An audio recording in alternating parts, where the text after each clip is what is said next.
How is it possible to pay 94 cents in the dollar in effective tax?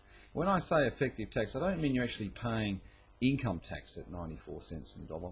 What I'm saying is that when you combine all the tax benefits that you get and allowances through Centrelink, family tax, Part A, educational rebate, the stimulus package number 1 that was introduced by the federal government in December 2008, where amounts were paid to taxpayers based on whether they qualified for Part A from Centrelink, you get an enormous tax rate for certain types of people. And the reason it happens is this: everything is income tested. When you earn more, you pay more tax. Now, the marginal tax rate varies depending on how much you earn, but it can reach as high as 46.5%. To get to this so-called 94 cents, you need to bring in the loss of your Centrelink benefits, the loss of your educational rebate that you now get for children's education, and the loss of effectively the economic stimulus package number 1, as it were, in December 2008. And I'll give you an example of just how much impact this can have, and you can check these numbers for yourself. Basically, let's assume that you've got a couple with 3 kids. One of the partners is on $18,000 a year, and the other partner is on $105,000. Now, that is not a huge income. It's a decent income, to be sure. It's not huge. Now, at that point, when you combine the 2 family incomes, you end up with a total of $123,000 a year. Now, at $123,000 a year with combined income for that family, you basically don't get any family tax benefit Part A. And because of the income of the low-income spouse is more than the minimum amount for getting Part B, you don't get that either.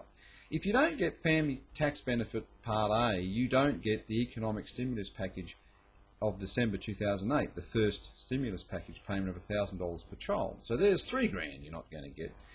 Now, if you send your kids to school, let's say these children are at high school, and most people who send their kids to school will easily spend $1,500 a year on various bits and pieces for education per child, you'll miss out effectively on the 50% rebate for the education rebate.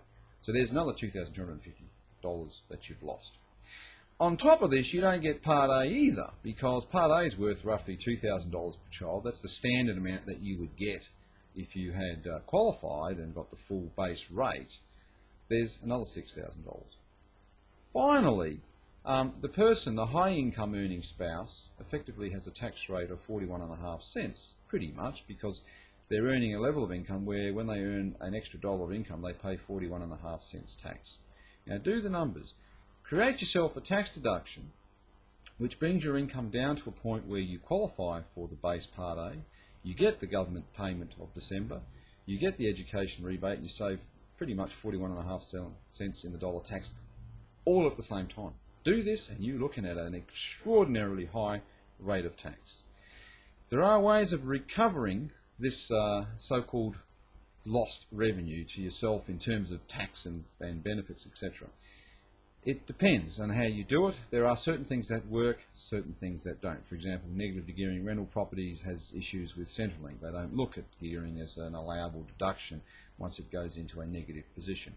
But there are certain things you can do. Even up till June 2009, you may be in a position to obtain some tax deductions or arrange to improve your tax affairs with a bit of tax planning to obtain those deductions. You need to check what your actual rate of tax is. And in my view, tax has 2 thrusts to it. People think too much sometimes in terms of what marginal rate of tax they pay and nowhere near enough about how much Centrelink benefits they lose if they have children with the Part A and Part B payments, in particular Part A. There are a lot of tax incentives this year that turn on the entitlement to Part A. Lose your entitlement to Part A, you lose an awful lot.